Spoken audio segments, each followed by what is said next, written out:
Hey guys, what's up and welcome back to another video. For today's scent, I've been trying out some of those oils that I picked up at Dollar Tree, and this one's called Iced Lemon Biscotti. And I honestly can't believe how much I really love this stuff. I just put a few drops of this into my oil diffuser and it fills up my entire house and it smells really good. So if you're ever out shopping at Dollar Tree and you happen to find this, definitely recommend picking this up. If you're brand new to my channel, then welcome. My name's Melissa, and around here you'll find a plethora of mixed videos, but mostly focused on beauty videos. And on Mondays, we stick to one solid routine. And what we do is a tutorial and an in-depth review on the eyeshadow palette of the week. So I've recently just got this palette, so I figured it would be fun to play with. And this is from Treslúce Beauty. And I've also never owned anything from this brand, so I was really excited to try it out. Here's what the inside color story looks like. I kind of designated this as a neutral warm tone with a pop of green. I wouldn't say this is unique to my collection because I do own a lot of crossover shades, but this is the only palette I own from this brand, so this is the only formula like this that I have. So for the first part of this video, we're going to create a very simple eye look with this. And the second part of this video will be a bit more opinionated, so if you're interested in hearing my personal thoughts and experiences with this, then stay tuned for that half. But without further ado, let's get right on into it.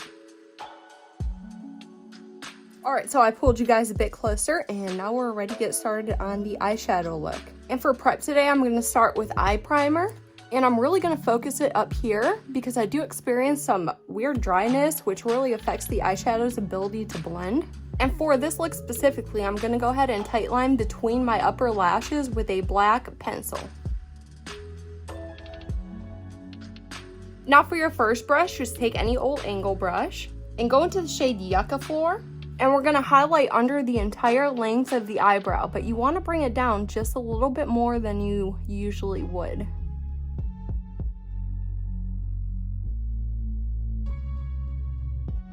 Next, take a blending brush that has a completely flat top on it and give that a good blend. Now for this next step, I like to take a dense pencil brush because it allows me to get the correct placement with giving me proper color. So I'm going into a shade called Morning Glory, and I'm going to start stamping this above my natural crease line. So the way I measure is when I look straight ahead, I want to be able to see this color. And I'm taking it from the inner corner all the way to an outer point past the outer corner. Then once you get that shade on there, take that flat top blending brush and just go over the edges.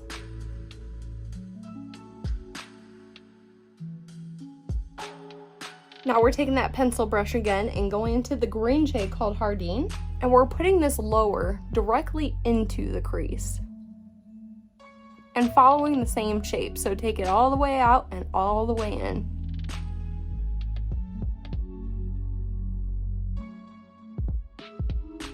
And then for this next step, I took one of my small multi-purpose detail brushes and then just blended the green into that top shade.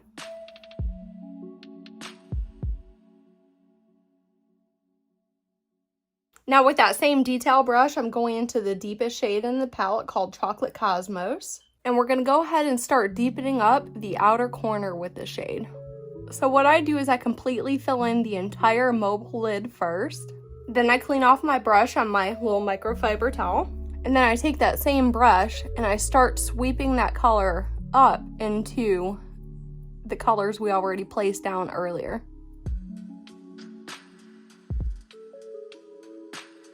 Now once you finally get that blended out, take that flat top blending brush and go over the whole thing just one more time, just to kind of make it look more flushed and put together.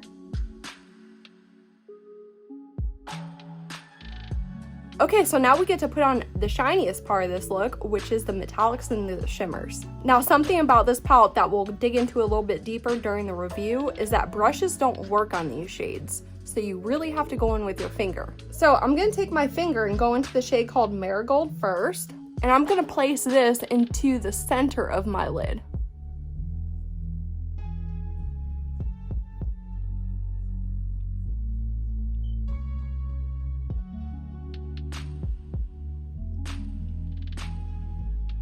Still with my finger, I'm going into the green shimmer called Nopal, And I'm just putting this slightly in between the brown and the gold. And then for the front of our eye, I took the shade Orchid and I just worked that into the very front.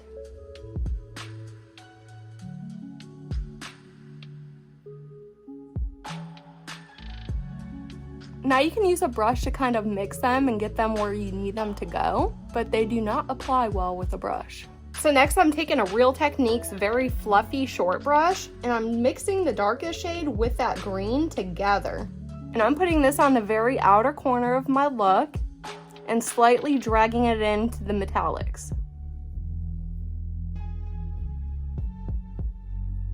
So what you got to do next is just clean out your fallout.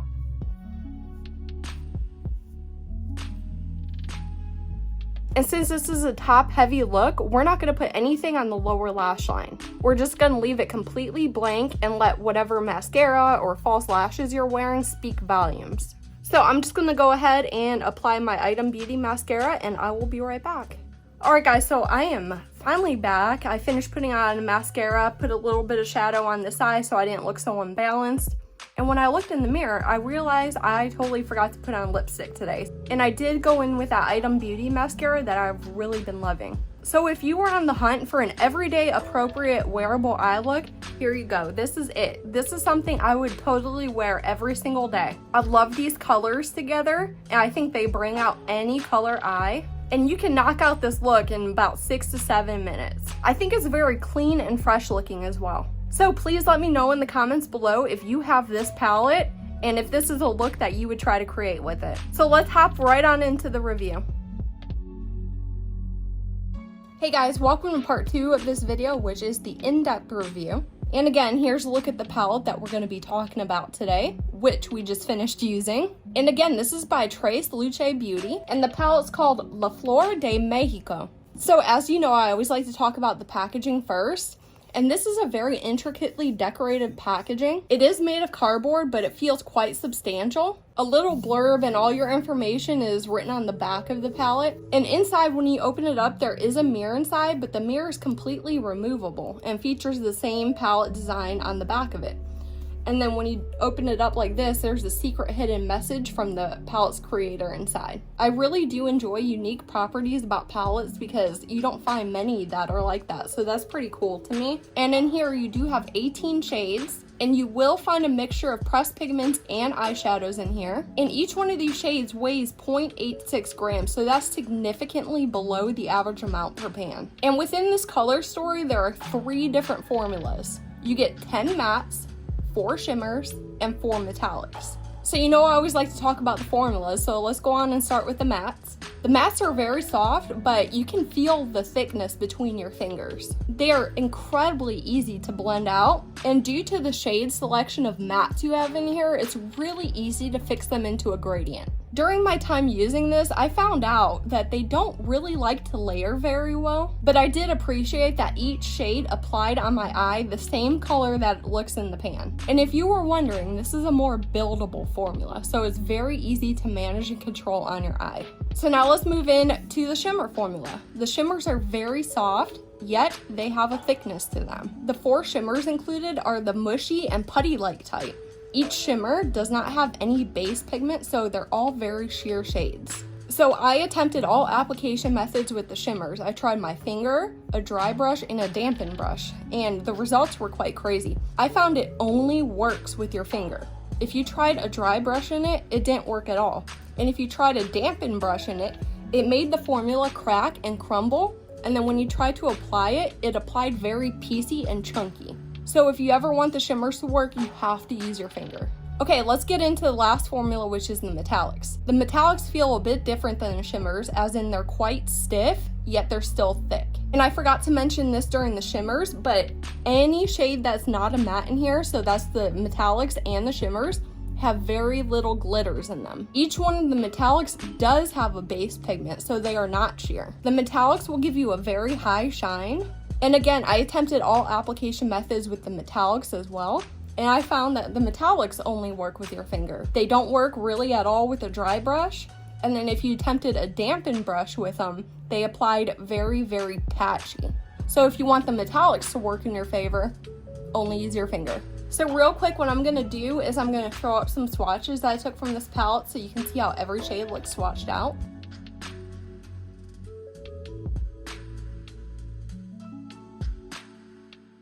Let's move smoothly right into a routine data check. So as far as being a clean formula, this palette is not designated as being a clean formula. This palette is cruelty-free, this palette is PETA certified vegan, and this palette also does have a 24-month expiration date, and it's located on the back of the palette itself. So as you all know, my favorite part is the cost evaluation, so let's get into that. If you went out and bought this palette, as it stands today, it would cost you $30. Breaking that down a little bit, it comes to $1.67 per shade. Breaking that down further, it comes to $1.95 per gram. So comparing this palette to similar palettes on the market, the cost per shade is quite excellent. And additionally, this palette has a pretty affordable cost per gram as similar palettes that I've reviewed in the past. So I did some research on this palette and I wanted to share what I found with you before we move into the most opinionated section of the video.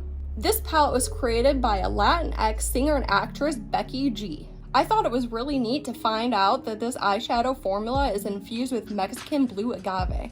And one of my favorite things to always look out for is what is the creative inspiration behind a palette. And for this one, Becky G used the beautiful flowers of Mexico to give her the inspiration to create this. Alright guys, let's move right into my recommendation. The first 4 hits: patching, creasing, staining, and blendability. For patching, I got none whatsoever. For creasing, after 5 hours of continual wear, there were no signs of any type of creasing, and it didn't even look like the eyeshadow wore down at all. For staining, I didn't get any staining with this palette at all. And blendability, these shades are incredibly easy to blend out. Now, I kind of wanted to talk about the fallout here because this may bother some of you. Earlier, I told you that all the non-matte shades are infused with micro glitters. When you're using those on your eye, they do tend to fall on your face.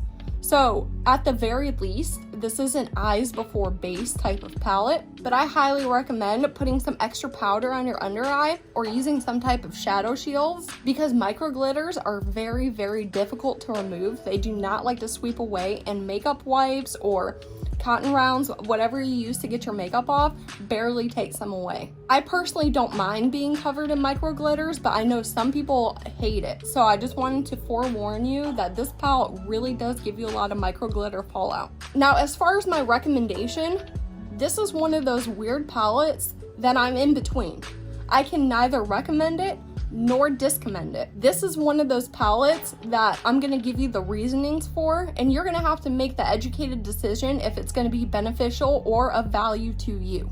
Of course, I have 3 descriptors of this palette that I think are the hottest points to make about this, and then you have to think about it and determine whether it's a yes or a no for you. The reason why I think that is because I personally like this palette, but I see that there is quite a bit wrong with it that other people won't really like it. So you just have to make that decision for yourself.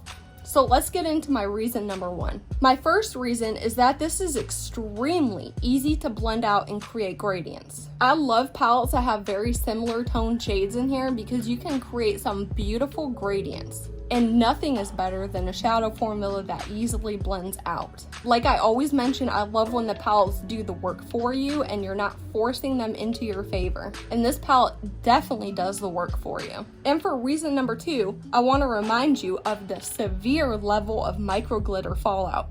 I'm not talking just a few sparkles here and there. I'm talking you will be covered in micro glitter just from using these shades. So if that doesn't bother you, as it doesn't bother me, then you might like this. And if that really bothers you, then this would be an absolute no.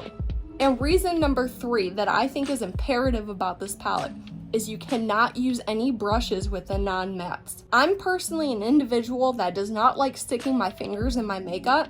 So when I found out that I can't use brushes in some of the shades, it did make me feel kind of uncomfortable, but I did think personally this palette was worth it just to do it for, and I do make exceptions here and there, but I do want to make it clear that you cannot use brushes for the non-mattes. So be sure and let me know what you feel about this palette down in the comment section below. I am really curious to hear your thoughts about it. I know how I personally feel, but I would love to hear how you're feeling. And with that, that's all I have for today's video. So if you did like it, please give me a giant thumbs up. And if you didn't like it, just hit that thumbs down button. And until next time, bye.